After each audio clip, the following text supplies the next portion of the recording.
Hello guys, this is Arkneo Gaming and we'll be opening 2 5-star lucky chests on our third account.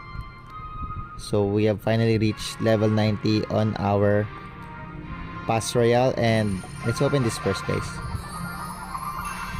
Gold.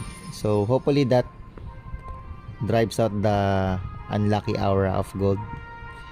Well, we can't get gold on 5-star lucky drops or lucky chests. So let's open this. Hope we get something good.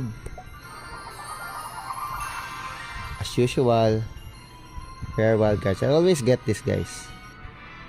So the other one guys, hope it's something better guys.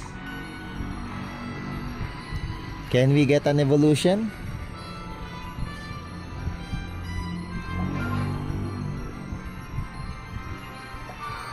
And what? 20 legendaries that we already have.